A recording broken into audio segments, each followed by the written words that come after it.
Hey folks, Nate Bukaty from the Heart and Goal podcast here, and we're getting excited for the World Cup. And one of the great ways to be a part of it is the FIFA Fan Fest. The best way to get yourself involved is go to kc2026.com. You can get all the details and register right there. Live acts, entertainments, watch parties, connecting with the world's game. It's the FIFA 2026 Fan Fest right here in Kansas City.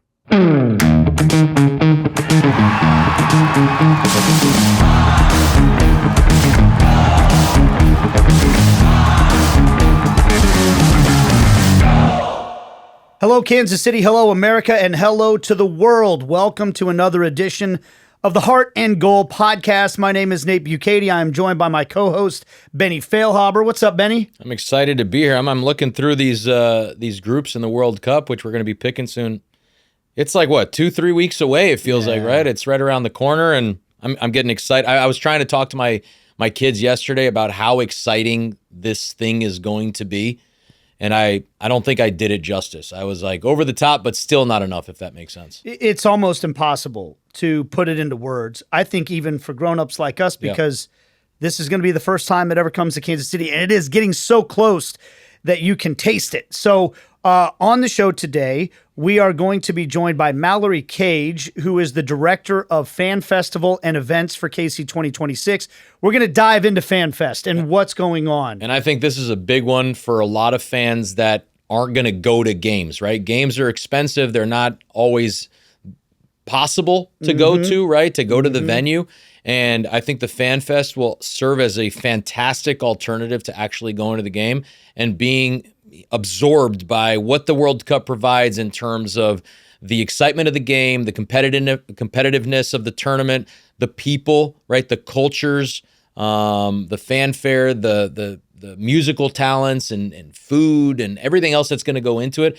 I think it's going to be a fantastic environment to be a part of. And so I suggest for a lot of the local fans that want to be a part of the World Cup and get to really enthrall themselves in the excitement to listen up, find out how this will fit into their game plan throughout the month of June and July. And I think there's going to be a lot of positive things in this podcast. We'll get to all those details with Mallory in a little bit. A couple of orders of business, because we are going to pick we're going to go through our brackets and start a little bracket contest, get you ready for some of the games. And we'll do a five-a-side as well about the musical acts that are coming to Fan Fest as well. We want you to make sure that we get the word out about this podcast, and we want people to go back and listen to the previous episodes, watch the previous episodes, because there's all sorts of great information to get you ready for this World Cup, and it still holds up. It's all evergreen content. So go back and watch the previous episodes if you haven't. Help us get the word out to everybody about this. I've had a lot of people tell me, man, I'm trying to get into this World Cup. I don't know where to get my content, my information. This is the perfect place. So subscribe wherever you get your podcasts, write a review, do the things that can help us make sure that people understand that the podcast is here, and it's Heart and Goal. We're going to talk about the Fan Fest. We're going to have the huge heart in the middle of the lawn there, because that's what Kansas City's all about. This is the heart of America. We have a big heart here. We're proud of this town. And goal is it's a play on words about soccer. So that's how we came up with the name of the show. And I also want to make sure that we thank our new sponsor, Sporting Kansas City, has jumped on board to support the Heart and Goal podcast. So, by the way, Fan Fest, the epicenter of all of the celebrations when it comes to soccer, but this World Cup is going to spread out all the way across the metropolitan area.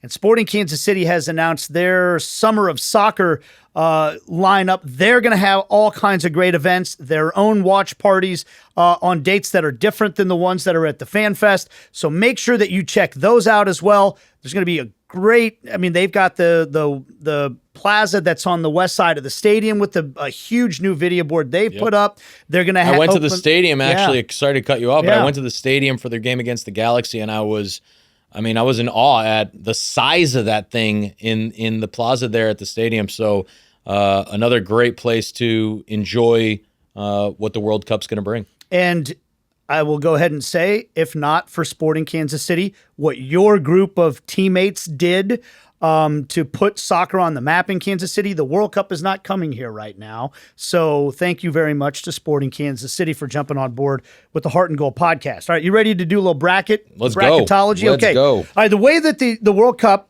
just to kind of lay it out there for people again, some of you know, some of you don't. This is going to be the biggest World Cup in the history of the World Cup. 48 teams divided into 4-team groups. And the top 2 teams from every group will advance.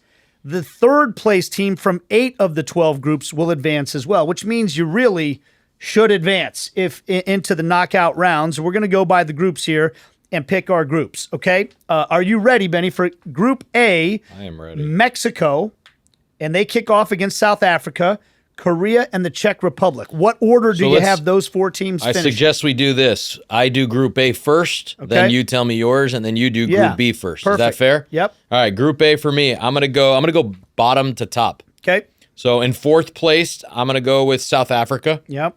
In 3rd place, I'm gonna go with another South, Korea. I'm gonna go with Mexico in 2nd place and Czech Republic in 1st. Okay, this is good because I'm going to be a little different. I will say South Africa in 4th place, but I'm going to say Czech Republic in 3rd, South Korea 2nd, and I'm taking the host country Mexico. I'm counting on the little boost that you get playing in the Azteca at altitude. I think will be an advantage for them. So I'll take Mexico to win the group. All right, on to Group B. This is another host country, Canada, involved.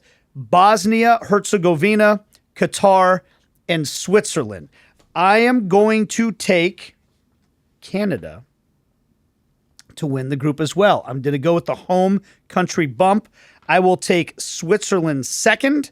I will take Bosnia, Herzegovina 3rd, and Qatar 4th. So we have the exact same other than I put Switzerland and Bosnia ahead of Canada. So I got Switzerland 1, Bosnia 2, Canada in 3rd, Qatar in 4th. So that's actually quite a big difference, though, because I've got them first, you got them all the way down in 3rd. We'll see if you have them advancing as one of those 3rd-place teams here in a little bit. All right, you get to go with Group C. Group C, we're going to go from bottom to top again. I'm going to get Haiti. I think is it their first time? Not their first time. Long first time since then. the 1970s. Okay, long time since they've been in the World Cup. I don't know if they fare too well, but they're going to be a fun story to follow. But I do think they finished last in the group. I think Scotland in 3rd, and I think my country. How do you say it when you're born? Your native country. Your native country. They're going to finish 2nd.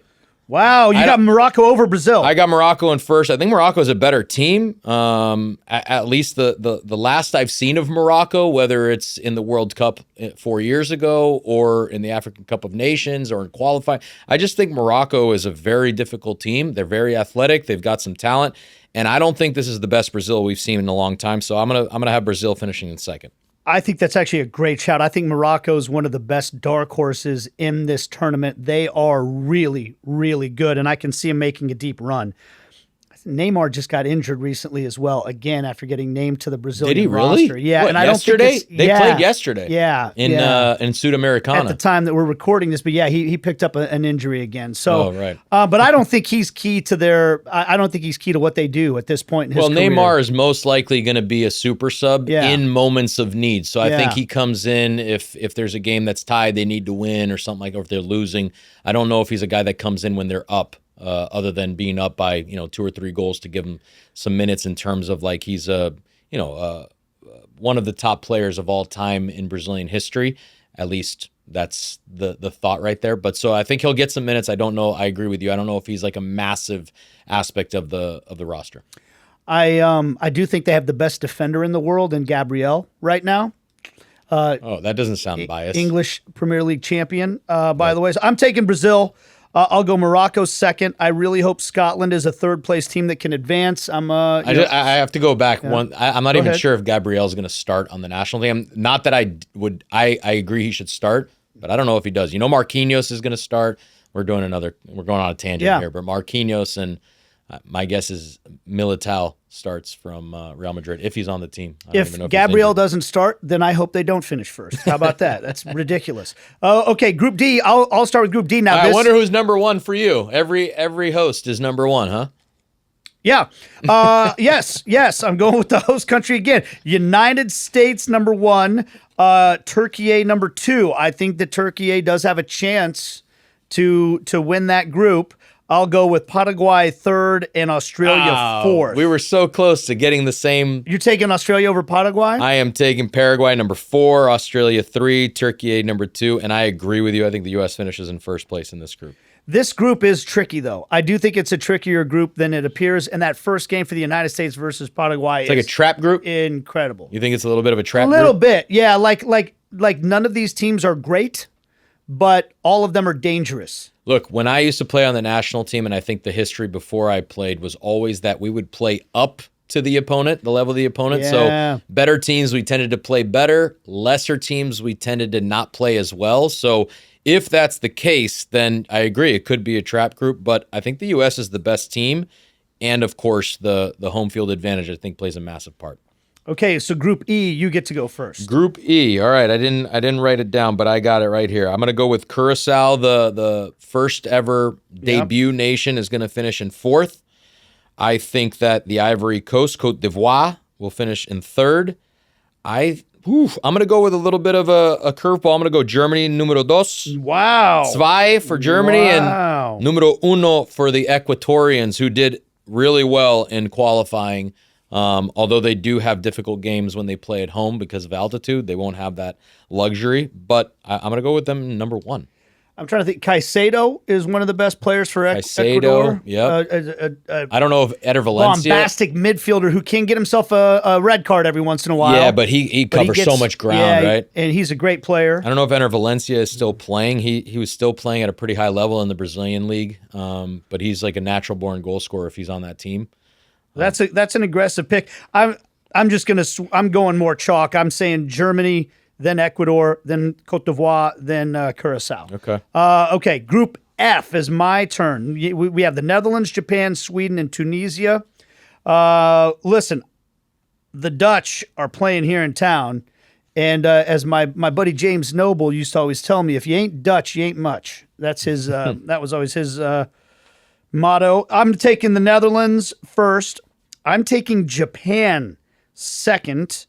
Then Sweden and Tunisia 4th. Hey, we agree. We're on the same. We're down the line. 1, 2, on 3, 4. Right? Okay. Netherlands, Japan, Sweden, Tunisia. Boom. All right. I'm there with you. You're on to Group G, brother. And I got down the line again. So up to bottom or bottom to top. New Zealand 4, Iran 3, Egypt 2, Belgium 1. The only thing for me that's going to change is I'm going to say New Zealand 3 and Iran 4. Ooh, but I don't yes. think you know much football. I think New Zealand could conceivably be one of the weakest teams in the entire tournament. Well, we're going to have a conversation. We'll Either see. I'm right or you're right on this one. I just wonder about some of the issues that Iran might have overall. I don't know. I don't know, but that might be the adversity, that could be a chip right? on their shoulder. Yeah. 100%. Sometimes we see teams go out and play because their country's going through something and play hard. So you could be totally right there. I think this is, for my money, the weakest group of all of them. Belgium is a really good team. I kind of think they become known as underperformers at the World Cup, considering their talent. Right. They are far and away the best team in that group, in my opinion. There's a pretty big drop-off after that. Yep. Okay, Group H. You've got, it's my turn to go first, No, right? is it? Yeah. Okay, go ahead. Uruguay, Saudi Arabia, Cabo Verde, and that's one of the teams that's making their Debut, World right? Cup debut, small island nation, and Spain. I think that the top two teams in this are clearly Spain and Uruguay. I will take them 1 and 2. I'll go Saudi Arabia 3, Cabo Verde, the newcomers 4. I think I got the same thing. I was already going on to Group I, but Cabo Verde 4, Saudi Arabia 3, Uruguay 2, Spain 1. Yep.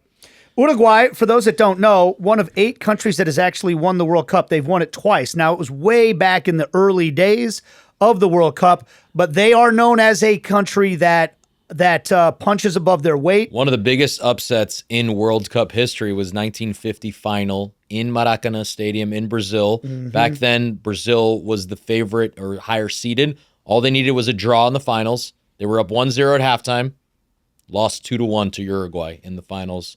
So one of the biggest upsets in World Cup finals history. They made it to a semifinal not long ago. Was that in South Africa? That one hurt a little. Yeah, we should have played them instead of Ghana, but we lost to Ghana. Ghana lost to them after the Suarez handball. They kept it at 0-0, and then they missed the penalty, and then they went to penalties, and Uruguay won, and then went to the semis and lost to, I believe it was the Netherlands.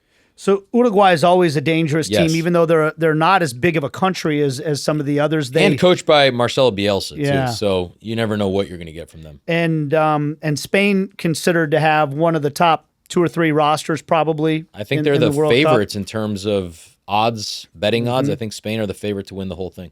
And young Lamine Yamal, the teenager, is captivating the world. He'll probably, if he's healthy, be one of the biggest stars in this World Cup, so watch out for that. Okay, Group I, you go first. Okay, this one was tough for the 1 and 2. I went with Iraq as 4, Senegal 3, but Norway's had one hell of a qualifying to the World Cup, and I think France is one of the favorites. But I went with Norway 2 and France 1. You and I, yeah, we're in lockstep on this one. I think France, for my money, has the best roster in the world. I actually almost think it's not even close. They're just loaded almost everywhere, and they have like the perfect player for each position almost. But they can be kind of French sometimes, you know. They can Oui. be. Yeah, they just.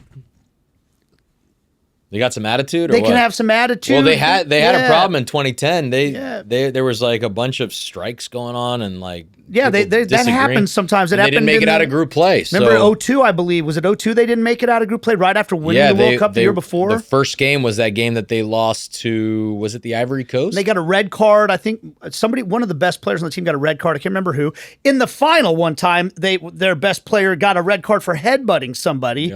Yeah. So it's just they can wow you by being the best team in the world, and then they can just do something that makes you go, "What? Why did they do that?" Hot and cold. But I think they win that group. Norway has low key one of the most talented rosters in terms of like if you're gonna say like second tier teams, right? Because like I just think they have such a talented roster for what they normally produce. They're like the Right. golden generation of Norway, and Yeah. so can they put it all together and actually show up? yeah, you're used to seeing a country like Norway have 2 or 3 star player or good players. Right. They have maybe the best striker in the world in Erling Haaland. And that's not it. Like if you look at the rest of their roster, it's all guys that are playing at big clubs on like Isn't the top Odegaard? 5 leagues. Martin Odegaard, one of those players for sure. So I think they're a dark horse to watch. Okay, Group J. This is a group that's very closely related to Kansas City. You're going to see 3 of these teams playing in Kansas City at least. Argentina, Algeria, Austria, and Jordan. I'm going to go, if we're going reverse order, I'm going to take Jordan 4th. They're making their debutantes for the World Cup. Austria 3rd. Actually, I beg your pardon. I had Algeria 3rd, Austria 2nd, Argentina 1st. I'm with you. I got the exact same lineup. I think the Algeria-Austria thing could be a Coin flip of a flip, coin. All right, you get to go Group J then. All right, Group K. I'm sorry, Group K. Group K. Okay, I'm going to go with the Uzbekis as the 4th place finisher. Can I pause real quick? I'm sorry, before we do that, just a quick thought on Group J. Okay. Group J. We're back to Yeah, Argentina. because we got Argentina going first, and we've talked about the possibility that they could play a quarterfinal in Kansas City if they make it that far. I've talked to some of my buddies that are Argentinian journalists. They're not as optimistic. that they'll finish first in the group? No, that they'll make a deep run Oh. in the World Cup this time around. They are the defending champs. Right. When you look at them right now, do they still deserve to be one of the favorites for this World Cup, or are you a little, they're a little bit older? Messi's 4 years older, all those types of things. What do you think of Argentina overall? I think they got a good chance to repeat. I do too. I think I do too. I think the chips off the shoulder, right? There is no, not chip off the shoulder. The monkey's off the back is what I should say. Yeah, the pressure's kind of The gone. monkey's off the back. Messi is, I mean, for a lot of people, it's never going to be everybody, but the greatest of all time, right? He's surpassed, I think, almost, I don't know how many Argentinians will say he's surpassed the Maradona like ghost almost, right? They're the shadow of Maradona, but he's brought them a World Cup trophy. He's done unbelievable things at the club level, and he also has like a weird edge to him now that he didn't used to have, right? I think it started developing during that run in the 2018 or 2022 World Cup and maybe a little bit before, but we see it weekly now in MLS. And so I don't know. I think that team has got a little bit of, oh, nobody believes in us now. We're the champs. Like, what's wrong? I think they do go on a deep run. Look, once it gets to the quarters and the semis, it becomes a little bit of a coin flip. If they play France or if they play Portugal, if they play, one of the other top teams, even a U.S. sometimes where you're playing one of the local teams, you don't know what's exactly going to happen. But I guess I'd put my money on Argentina playing Mexico because they seem to always play in the knockout rounds. And God bless Mexico, they never can beat Argentina. So I do think they make a deep run and they have as good a chance as most of the top teams to win it all. Okay. All right. Now go back on to Group K. Okay. So I got Uzbekistan in fourth. I think Congo's going to do something special. So I'm going to throw them in 2. I'm going to go Colombia 3 and Portugal 1. Maybe it's a little bit of a heart one because I'd love to see Argentina and Portugal meet up here in Kansas City in the quarters. Absolutely. So I'm gonna keep Portugal 1, Congo 2, the Democratic Republic of Congo 2, Colombia 3, and Uzbekistan 4. Uzbekistan also debutantes making their first appearance in the World Cup. My only difference with you is that I'm going to say Colombia 2 and Congo 3. I think Colombia's got a pretty good roster. I think Portugal, hands down, the best, though, team in that group, and I'm with you. I want to see them taking on Argentina in that quarterfinal be the most epic game. And by the way, Portugal's great, not really solely because of Cristiano Ronaldo at this point. I don't think Ronaldo's going to be the starter anymore. I hope he's not for their sake. I don't think he's going to bring him in late in games, let him score some goals. I think he'd be great for that. They have a phenomenal roster as well, like you said. They're loaded. They got some midfielders that can really play. Okay, last one, Group L. It's England, Croatia, Ghana, and Panama. If I'm going in reverse order, I'm gonna say Panama 4th, Ghana 3rd, Croatia 2nd. Croatia's a perennial overachiever, but that's always been because of Luka Modric, who probably is going to still be great. I don't know, at 40 years old, but he is in his 40s now, I believe. And England's far and away the best team in that group, so they win the group. I got the same 4 for that. Okay, so now the last thing we need to do is pick our 8 3 seeds that will advance. I've got mine. You want me to go first while you're doing yours? Let me ask you this. Did you pick it just based on who you think is good, or did you look at the matchups? No, I'm not looking at the matchups. Okay. I'm just looking at who I think are the best. That's fair. And then one pick is completely with my heart instead of my head. So I'm going to say the Czech Republic. I had them as a 3rd place team. I'm going to say Scotland because I just really, really want them to advance. I'm going to say Paraguay. As I said, I think they're a very, very scrappy team.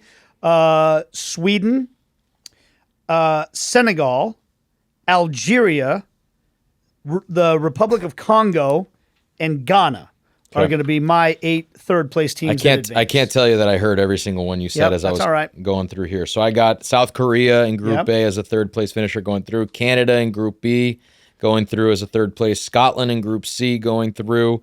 I don't think Australia makes it. I think Ivory Coast makes it as the 3rd place finisher in E. Sweden in F makes it through. Iran does not make it through. Saudi Arabia does not make it through. Senegal does.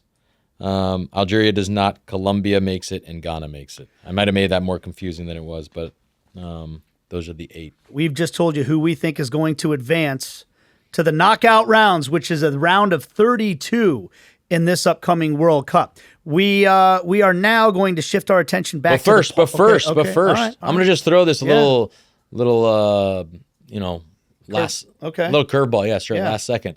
Give me your champion, your 2nd place, and your 3rd place finisher. Man, when I filled out the bracket, I just kind of went by matchups, and I ended up with Spain winning the whole thing. Okay. And I feel okay about that. So you went with chalk, is what you're telling me. I mean, like I told you, I think France has the best roster. Did they lose in the finals? I've got them in the semifinals, so playing in the 3rd place game. Let's say they win the 3rd place game, and who did you have in the final? I believe I had Spain versus Argentina. Okay. In the championship. In the cup final. I'm gonna go with France. Yeah. And I don't even know if this is all possible, right? But I'm just gonna go France to win it all. I'm gonna go with Portugal as the 2nd place finish. I'm gonna go with England as the 3rd place finishers. Okay. Those are all teams that are good enough to win it. I think there's a certain group of teams you think they have a legit shot to win the World Cup, and those are all in that group. Okay, so now we've talked brackets. We're going to shift to parties. The Fan Fest is coming your way, and we're going to break that down with Mallory Cage as we are continuing with the Heart and Goal podcast. This summer, Sporting KC is inviting Kansas City to experience Soccer Capital Summer at Sporting Park. Enjoy free watch parties, concerts, live entertainment, and performances from Third Eye Blind, Gym Class Heroes, Logan Mize, Coco and Breezy, and more all summer long. Get tickets now at soccercapitalsummer.com. We are really excited for our next guest on the show, Mallory Cage, Director of Fan Festival and Events for KC 2026. I want to make sure I get the title right. And Mallory, thank you for joining us. How are you? Thanks for having me. I'm fantastic. We're just a few weeks out, so energy's high. Now, what happens to your heart rate, to your, I don't know, your digestive system, all that stuff when you start to realize we're, what you just said, just a few weeks away now? We're in that phase where now it's exciting. I'm at the point where we're ready to go. I'm ready to get this rolling. The grounds are looking fantastic up there at the National World War I Museum Memorial, and I just can't wait for everyone else to experience it. We're kind of past the deep planning mode and ready to roll. Has most of the work already been done, and now it's kind of like putting it in place, or is there still tons to do? There'll be adjustments made, as we get out there. Once you start dealing with people and the actual grounds, we'll make some changes. But for the most part, it's truly like it's designed, it's ready, and now we're just kind of making those small tweaks. And this is my favorite part, the execution, bringing it to life and really showing off. I love this like relaxed, excited attitude, because I'm thinking of when we're about to have a big gathering at my house. The closer we get, my wife is all of a sudden like vacuuming very furiously around the house and shouting, and I'm putting things away. And you guys are yelling at each other? Yeah, no, we're the tension rises, in the house. But you guys you're just excited and things are moving along. Yeah, I mean, you might find me vacuuming the stage at 4 a.m. or something the day of, just because it's time. Yeah, but no, we've got fantastic partners, an incredible team. We've got great people coming, so it is. I feel very confident in what's going on right now. Maybe a more a better metaphor then is a little bit of coaching's like that, right? Where you're planning for the event, you're planning for the game tactically, you're getting everybody ready. Match day -1, you kind of sit back and you're like, you've done everything you have to do. Now the players got to go do their jobs, and everybody's got to set up the right way. And so there's the managing part as well. Yes. But the planning is done. You guys know what you got ahead of you. Yes, and we embrace the duck model on the surface, calm and cool. Right. Under the water, though, we're paddling. Paddling. Everybody's paddling furiously, and no doubt. Well, listen, I think back to when the bid process was happening and talking to some of the folks that were in charge of bringing the FIFA executives in to go on the site visits. And I remember at that time that one of the 3 different factions of the site visits was a group of people to go check out Fan Fest locations. And I remember there were more than one that were being considered at that time. But the World War I Museum and Memorial's where it ends up. I always felt like that was the most natural and obvious, but can you take us through the process of how it landed there and why? Yeah, so it started well before I was hired on. As you mentioned, part of the bid process was evaluating locations, providing ideas. The National World War I really rose to the top. It's become the center of Kansas City for celebrations, from the Royals Parade to Stars and Stripes. And this weekend they've got a celebration at the station, or at Memorial Day weekend, apologies. And it's one of those things that in Kansas City, you see it every time we're on TV. And so it's become that spot that we want folks to remember when they come to gather. So it's fantastic from the south side where we're setting up. It's fairly flat. Where we can put everything, so it really allows us to expand. We've got one of the largest footprints of fan festivals in the country, so excited about everything that we get to do because of that. And it's designed well. Safety and security is paramount for us, and they've done a great job up there with their camera systems, the things they have in place to help us kind of support that model along the way. Yeah, I'm curious if you could touch on that a little bit more. So there's a massive area there, right? A lot of grass. And I'm, excuse me, I could see a picture here of what it might look like. What's it going to look like? What are the amenities going to be? The stage, the screen, the size of the screen, how many people can it hold? Like, give us a little bit of a sense of what that'll look like, because I'm really excited. I think I mentioned this to you before we got on the air, where I have 3 kids, I have a family, and I want to be able to show them what the World Cup looks like. I don't know if I'm going to be able to bring them to a game because the games are pretty expensive. And so being able to bring them to a fan fest and having the experience be there is going to be what I'm going to look for. So what will that look like for a family that goes, or a couple, or fans from Argentina and wherever else? Yeah, so we've really designed it exactly as you mentioned, to have different pockets of places where you can engage the way you want. So we're taking over the entire south side. It's going to be a fully fenced area. So you'll come in. We've got a main stage, which people have probably seen a lot of images of. It's about 4,200 square feet of LED. So I don't know, that's bigger than every house I've ever owned probably put together, but lots of LED boards to catch it on the main screen. We've got delay towers all the way down. So if you don't want to be right up front, you can watch from a little bit further back. We're also building a huge shade structure over on the east side on the large lawn over there. So folks that maybe bring their families, we call them kind of the soccer curious, that want to see what's going on, have a chance to kind of relax a little bit and enjoy the environment as well. So there's going to be, we've really designed it so no matter where you are on the site, you can see a screen. It is, at its heart, it's a viewing party. It's to watch the World Cup matches and to celebrate that.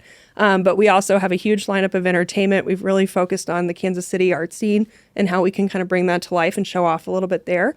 This is the first time FIFA has ever allowed local restaurants to participate. So we're working with FIFA on how we can get some of those folks out there to really highlight our cuisine and show off what's going on. But then there'll be other pop-up entertainment as well that we're working on with some of our sports teams and some of the local groups in town. So our goal is that you feel like you can find a place for yourself or your family, or if you're there with your friends, anywhere on the site that you feel comfortable in. Sure. It feels like you've covered everything. I mean, even for me, I'm a homebody, I'm going out to one of these, Nate, and I'm going to be able to experience it with my family. I'm pretty excited about that. Yeah, I like the fact that he's willing to take his kids to Fan Fest, but he's going to go to the big soccer games and leave them at home, you know. You can only, there's only so much money to go around. You should have had less kids then. That was we were talking about this before the air, what you spend money on. Yeah, exactly. Yeah. Not much. By the way, I didn't spend money on it, just FYI. No, he's getting tickets. He's Benny Feilhaber. He doesn't pay for tickets. Who? Well, and on that, with FIFA Fan Festival, I think it's like 95% of our tickets are free. So it's general. You do have to register. Folks got to get on and register so we can have you scan a QR code when you get in. That's how we know if you're there, so we can push out some messaging if we need to. But it is designed to be free and accessible. We have some opportunities to upgrade if you'd like, but we want folks to feel like they can bring their kids out and it wasn't, a mortgage payment on their house. Right. Yeah, my family and I sat down and we're looking at the website in terms of registering, and there are some affordable options too. I mean, it's not like it's either free or you got to spend a ton of money to get a premium. There are different levels to it, and we were looking at some of those as a possible option as a family. I will say this: we didn't decide specifically because one of the things you need to register for is which day you're going to go.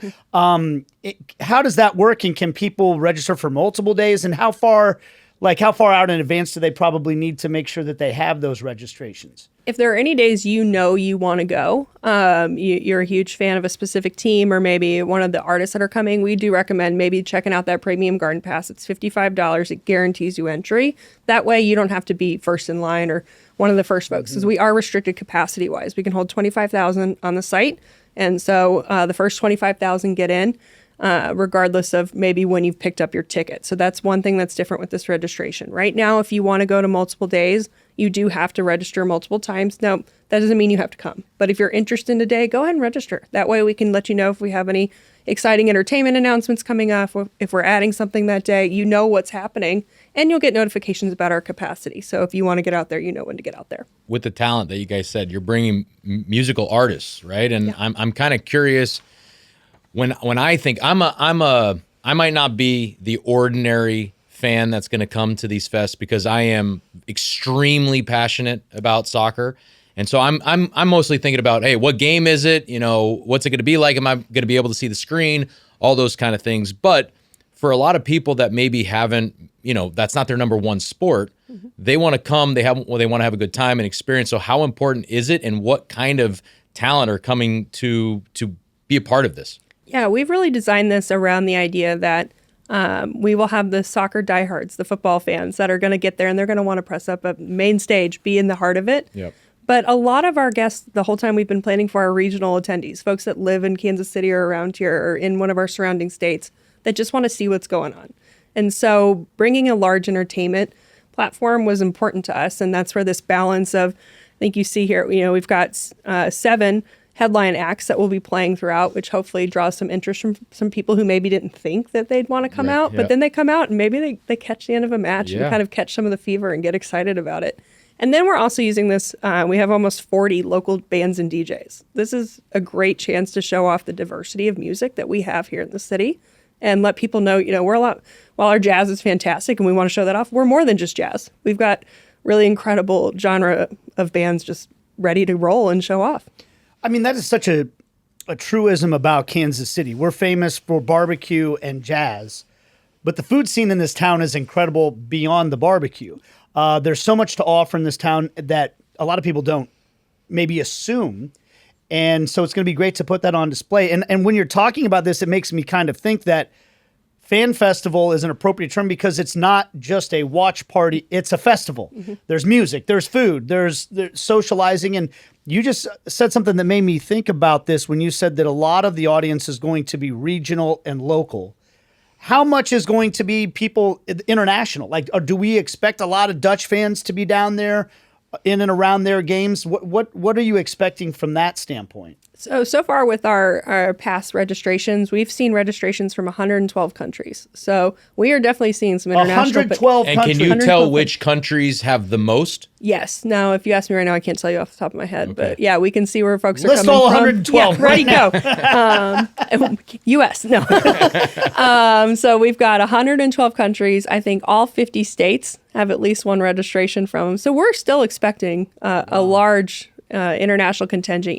We talk with the different team bases with the Netherlands about everything they're doing around the city, what they'll do at FanFest. We're going to host their big orange party on June 24th. They're bringing over 4 DJs that are really well known. I think that'll be really fun to show off their bands to our fans here in Kansas City. We're working with Carousel. They've got a DJ that's potentially going to come up. And I think that'll be really exciting. This is a small island nation that qualified for the first time. Mm-hmm. I think Kansas City can really relate a little bit to that underdog story and have some fun there. But Ecuador is working on an El Banderazo, and I apologize to all our Spanish speakers out there. I'm sure I just butchered that. But how do we host that at FanFest, and what does that look like to celebrate and teach some folks some of their chants? So we're really leaning into the countries that are coming here, knowing they'll bring some fan bases, but also I think Kansas Cityans will be very excited about potentially adopting a team and learning their chants and their stories. I mean, I played in South Africa in 2010, and I can tell you that I felt love from South Africans being on the U.S. team. So you definitely have fans from, the countries that you're playing in that sometimes support a different nation altogether. And so Kansas City, I mean, there's obviously some big teams that are going to be here, right? The Netherlands, England, Argentina, and Algeria. And I could easily see some of these other teams that are coming in to play here. Mm-hmm. And that's phenomenal. I didn't know that there was going to be, talented artists coming from the countries that might play here or stay here in Kansas City. And now I think Kansas Cityans will be able to take a part in other cultures, which is what, soccer and the World Cup specifically is so much about. So I love that aspect of it. I mean, I could go on a rant, maybe I will, about this whole concept, though, because growing up in the Midwest, a long trip to me, like an exotic trip to me, was a family car trip to Chicago. Nobody in my family had a passport growing up. I didn't get to meet people from other parts of the world. Living in Kansas City and in small town Kansas growing up, my mom had a foreign exchange student from Germany when I was in high school. And it was fascinating. We would have all these conversations about how completely different her life was in some areas and how similar it was in others. And when I finally did get to travel internationally for the first time, it was like this mind-blowing experience. And that's the reason I asked about people coming to the Fan Fest. I have kids that are high school and middle school age now, and I'm telling them, if I were in your shoes, I would want to go down there and go to the Fan Fest because you might have a chance to make friends with people from all these other corners of the world that would never otherwise have come to Kansas City. Yeah. And those could be friendships that open doors to you down the road in your life if you decide you want to travel internationally. But, I just think that if I I'm still excited about it at my age, but I'm saying for like a younger person or people that haven't had a chance to see a lot of the world's going to be here, and you have a chance to kind of commingle with all those people at the Fan Fest. Yeah, and I think, we'll see the teams that are here. We're seeing a lot of interest from folks whose teams aren't playing here, but because Kansas City is well positioned, we've really leaned into the FIFA Fan Festival. We're one of the only ones that's hosting a free one, so we're seeing fans from all over that are interested in being here. So not all the other sites are doing a free fan festival. No, actually, I would say most of them are not. So we're one of the last remaining ones that's still hosting a free one. And that's been a main focus ever since before I joined is, how do we make sure this is accessible? How do we make sure it's something that everyone in our community can choose to participate in if they'd like to? And it's been really important to keep it free. Yeah, look, I second everything that you said, Nate. I think it's something that's exciting. It's something that's extremely unique, right? And it's what we've talked about, I think, in previous episodes of this podcast, what the World Cup is beside the competition, right? The bringing together of people, cultures, someone that you would have never met before or never known about and known what their rituals are, their traditions. And I think everybody coming together for good, right? And so I'm excited about that. I think, I don't know if we want to get to this question yet, but in terms of, almost post World Cup, kind of, I know we asked this to a lot of our guests. What do you see as like a success, or what do you envision in terms of how Kansas Cityans will look back at the Fan Fest and the World Cup and how we hosted it and the people that they met and the new cultures that they learned, and also the visitors to our city, what they see in Kansas City, and then yourselves that put this all together. What kind of pride and are you hoping to kind of post World Cup think about and what kind of memories I guess you'll see this as? Yeah, we talk a lot as an organization at KC 2026 about how we want the headline to be how the smallest World Cup host city hosted the best experience. And that has been our focus from our transportation modeling, from what we're doing at FIFA Fan Fest, how we're trying to engage the entire community. We were talking a little bit earlier about all the different watch parties. Our transportation is designed to help folks get around the region and experience other parts. Because, Nate, just as you were talking about, being in the Midwest growing up, you weren't traveling. Folks don't necessarily pick Kansas City out on a map when they're thinking, I'm going to come to the U.S. from Europe or Asia or Africa. And so this is a chance for them to come to somewhere they weren't expecting. And we want them to be so just incredibly surprised by the hospitality, but also the level of cuisine, like we were talking about, the great music here, the art scene, and then our passion. I think one of our themes is Sports Town USA, and we want to lean into that idea, what it feels like to go to Sporting Stadium or a current game or at the Chiefs, how that excitement really bubbles up and that passion, and how we can share that with the world and also learn a little bit about how they celebrate too. Actually, I have a follow-up question with what you just said. I'm curious with that big space, and I know that there are other fan fests around the country or around the city.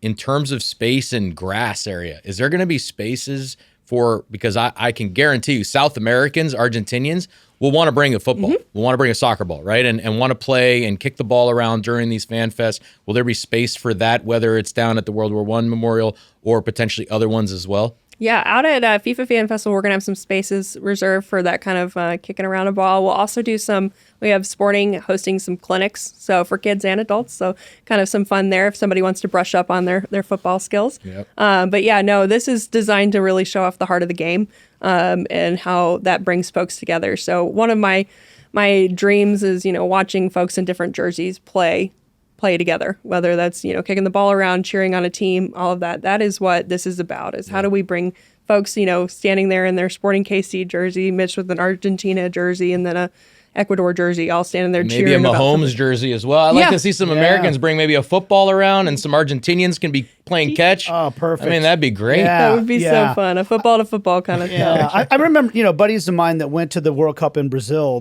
when they came back and I was asking them about what it was like, that's one of the things they said was, there's just people playing soccer everywhere. Yeah. Out on the beach, when you walk down the beach, there's just and random strangers getting involved in playing pickup games together, which just sings to my heart. I mean, I love that idea.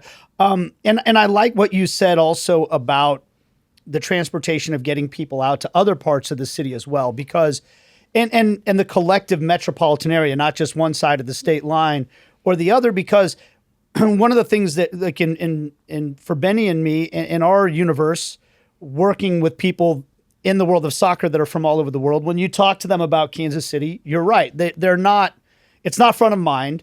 And when they come here, unless they have someone to kind of show them around or nudge them to the cool parts of the city, they're not obvious. They're not going to smack you in the face. Sometimes you kind of have to have somebody, but once somebody does show you around this town, you go, oh, wow, pretty cool. And it seems like that's a lot of the focus of what you guys are doing. Yeah, we're trying really hard to at least present the opportunity. You know, if we can get folks to take our transportation out to Lee Summit or over to Overland Park or up to the Northland.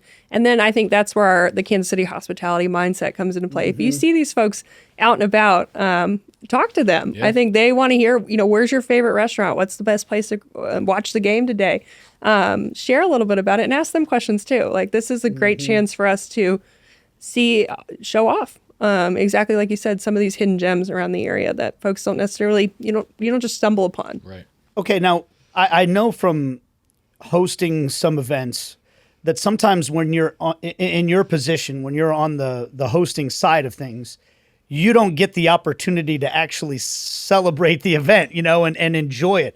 Will you get any time, or are you going to be behind the scenes the whole time, or will you get to actually come out to Fan Fest and take it in like a fan yourself at some point? I will be there behind the scenes the whole time, but that is exactly what I signed up for and one of my favorite things. So every once in a while, when I'm getting a little stressed out, my husband reminds me, like, remember, this is what you wanted. I'm like, I know it is. And this is what's fun, is about creating this environment and allowing folks to enjoy all the work that we've put into it. So. Okay, now, and I want to say, again, your title is not just Director of Fan Fest and events.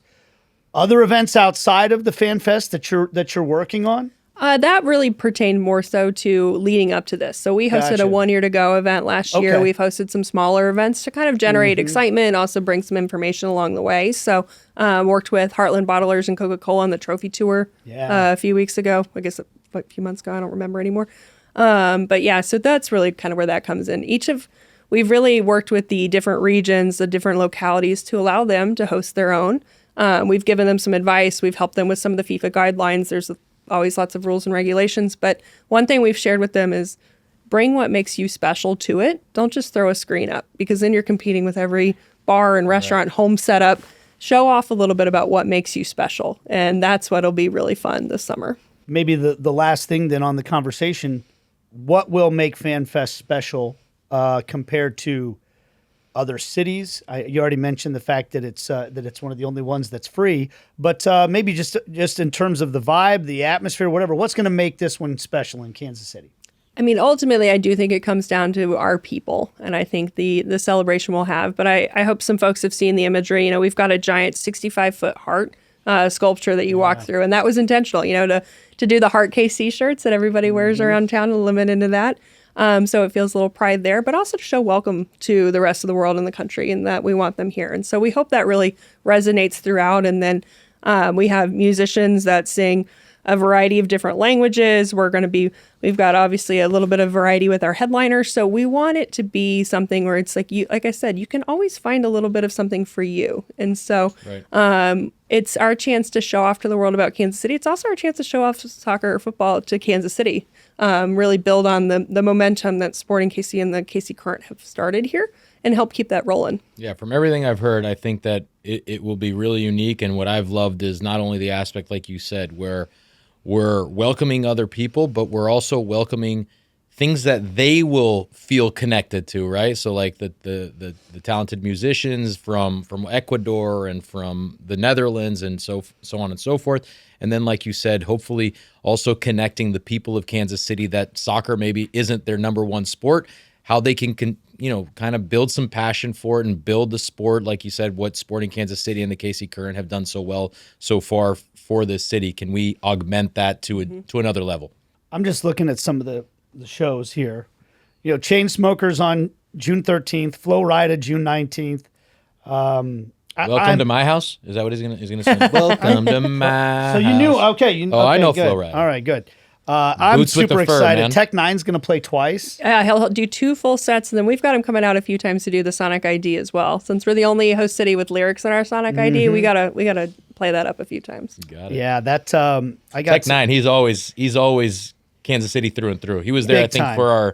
for our MLS Cup. I think in Yep. 2013. So. Yep. He's been on stage at watch parties for the Super Bowl, all that stuff. He represents Kansas City incredibly well, and I think he's going to be just wrapping up his tour. Yep. When he comes back, Coming back off of it. as well. So that's going to be amazing. Thank you so much for the time. Well, I was going to say one thing that you're probably looking at this lineup that I just want to head home for the listeners that we're just announcing is Sheryl Crow is going to be Sheryl added to Crow. our headline list as well. So she'll she's be there. a local Is she- celebrity. July Did you know She's from that? Kansas City. She's from Missouri. She's Yep. from Missouri. I did not know Yeah, that. we Is she got her- singing some country, or is she singing her?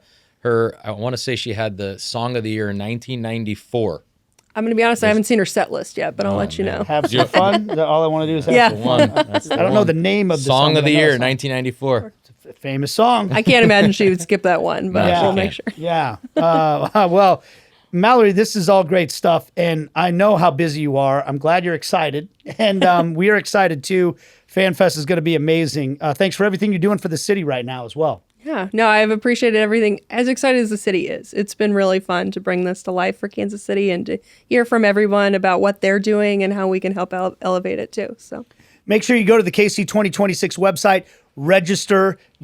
95% of the tickets are free. Yep. And just make sure you sign up and come down and celebrate with us. We're going to continue with our 5-a-side here on the Heart and Goal podcast right after this. Kansas City, if you're loving the energy around the world's game this summer, keep it going with Sporting Kansas City. Get 10 Sporting KC home games for the price of 5 with the back half bundle and experience Kansas City soccer energy at Sporting Park all fall long. Lock in your seats now at sportingkc.com. All right, it's time for our 5-a-side now. Again, our thanks to Mallory Cage for joining us, giving us all of the information about FanFest, how you get signed up, what you have to offer, and there are a lot of music acts, Benny, from start to finish. Some, big national headliners, some local bands, and all that. So the 5-a-side today are the 5 musical acts that you want to see most at FanFest out of those that will be performing. Okay. Can you handle it? Well, I'm going to preface it with this. There are some things that I'm looking forward to seeing that I think people that I don't know, Right. artists that I Right. don't know, Yeah. maybe from different countries. That's kind of the fun of it, right? exactly. Yeah, I'm gonna getting explore to know some new music. It's like sometimes I remember back in high school, you'd go to a concert of a band that you liked, but somebody else would open for them that is a nobody band At the time. at the time, Yeah. and then you'd get to know them like, oh my god, I kind of like this band. And I Yeah. remember back then it was like you'd be downloading on Napster and all this kind of stuff, and maybe I'll do some of that with some of these bands. Oh, that's happened at a lot of concerts for me where I went to see somebody else, and then the opening act turned out to be one of my favorite bands of all time, type of thing. So That I'm happens. with you on that. Okay, well, let's go, and I'm going to let you go first. You get the number 1 pick in the draft here. I'm gonna go with All American Rejects, dude. All I right. was all about punk songs down in my high school days, and so All American Rejects, I like pretty much all their songs, at least all their big songs. So Swing Swing, Move Along, Hope It Gives You Hell. That's Hope It them, Gives You right? Hell. Yeah, I like that one. Dirty Little Secret. That's a breakup song, like the Hope It Gives You Hell one. I like that. Well, sometimes most songs are either about love or breaking up, yeah, right? emotions. Yeah. So I'm gonna go with All American Rejects at my Okay. number 1 pick. Easy number 1 pick for me is the guy from Kansas City, one of my favorite rappers of all time, Tech Nine. He's coming twice. Can I pick him twice? You can If pick I them could, I twice. can pick Tech Nine on June 12th and July 11th if I want to. I'm not going to do that, although I would, Tech, for you. The most street cred I've ever gotten with my teenage son in my life was when he found out that Tech and I were on a first name basis. Really, Nathaniel? And yeah. Did he call you No, Nathaniel? actually, I shouldn't say first name basis because he called me Bukaty. So, what second are you- name so you're basis. lying. Yeah, I'm lying. Second name basis. He knows my last name, and that's good enough for me. All right, and he's awesome. Tech Nine is my pick, and then I get a second pick here coming back the other way. I'm giving a shout out to a guy I've gotten to know over a long period of time. I think one of the best DJs in the country, and plays all kinds of big events here in town, DJ Ashton Martin. He has DJ'd many World Cup watch parties in the Power and Light District going back to 2014 when we did it. He's local, but he travels all over the country now and stuff too. Does he drive an Aston Martin? That's a great question. I've never asked him that, but he's going to be my number 2 pick. I'm going with the local guys. 2 local guys. Yeah, well done. Okay, I'm going to go with not a local guy, but I don't know a lot of people on the list, I'll be honest. So I'm going to go early in my draft with people that I know. And so I'm going to go with Welcome to My House, Flo Rida. Yeah. He's got a couple of them. He's got boots on the fur on the boots. Was it? Is that what it was? Do you remember? I don't remember you that, don't but remember I do remember that the one? song. Oh, my God. That song was big back in the day. I think I was maybe in college back then, 08, 09. Flo Rida is my number 2 pick. Excited to hear him, get everybody pumped for the World Cup and the games. And so that'll be on June 19th. Looking forward to that one. And now I got to go with my number 3. My number 3, I'm going to go with Sheryl Crow. I did not know she was coming. Yeah, she's not even on the list. She is not in the list. Late addition. We learned today on the podcast that she is going to be here. So Sheryl Crow, I'm excited to hear her famous 1994 song. Like you said, how did it go again? Down Santa Monica Boulevard, right? I just remember that all I want to do is have some fun. She also doesn't everybody want to have some fun? Yeah. Leaving Las Vegas, good one. I like that song. Remember that one? I don't know if I know that one. That's a really good song by her. I Can't Cry Anymore. Remember that one? I think so. I remember when she played First Cut is the Deepest, or The Last Cut is the Deepest. That one too, yeah. Is it first or last?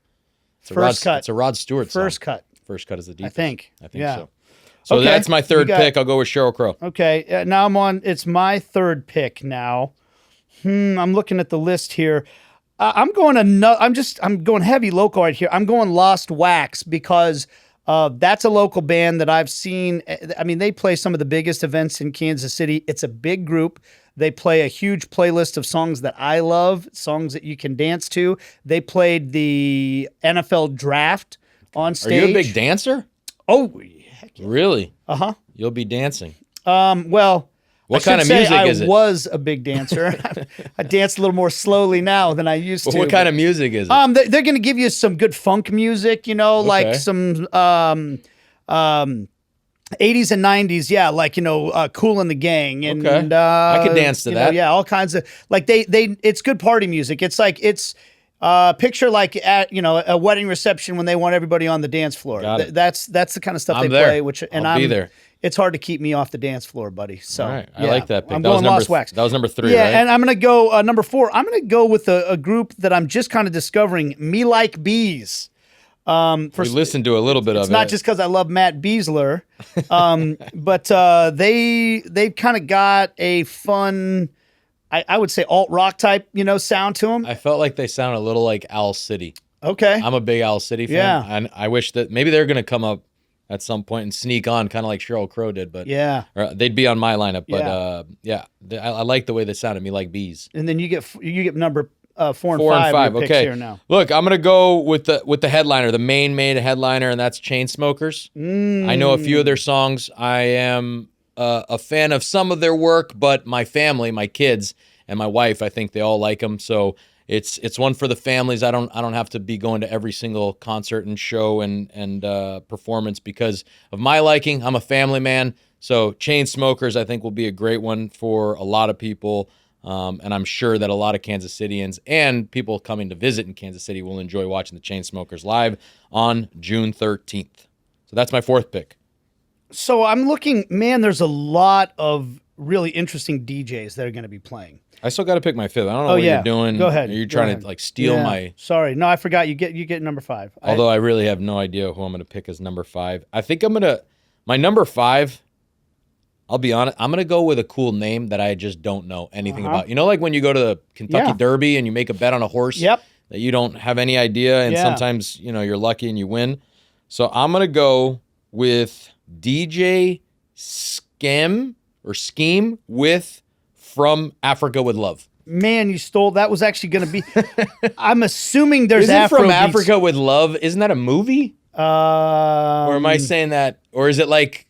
a play on words with the movie. There's a movie called there's a James Bond movie that's from you. somewhere with love, but it's not Africa. I thought so. where I thought it was from. James Bond that I was thinking of. Well, I'm wondering if there's some Afro beats involved, because I love Afro beats. That's a genre of music that I've been exploring a lot lately, and I like it. So I was thinking about going with them. I'm gonna do a DJ as well that I don't know. And I just like the name. I'm going DJ Skittles. Oh, it sounds good, doesn't it? Yeah, I love a Skittle. I'm not a Skittle fan, but No? no, I don't eat candy. You don't eat candy. Chocolate, yes. This guy. Cookies and ice cream, yes. No candy, thank you very much. No, Although what DJ does that mean? Skittles sounds cool. It's like, Yeah. there's going to be some vibe there. This guy. It's going to be colorful. I don't drink Taste soda. the rainbow. I don't eat candy. Yeah, sorry, I'm healthy. So lame. All right, those are our 5 asides. You take a look at the lineup and weigh in and see if I picked the better one, I did, or Benny. And but the bigger thing is take a look at all the shows and the acts that are coming to Fan Fest KC 2026. For Benny Feilhaber, Mallory Cage joining us today as well, and our entire setup and crew that does a great job putting this show together. This is Nate Bukaty saying thanks for watching The Heart and Goal and listening to The Heart and Goal Show. Wherever you get your podcast, please like, subscribe, write a review, and help us get the word out, because we are just days, mere weeks away from the World Cup coming to Kansas City. We'll see you next time.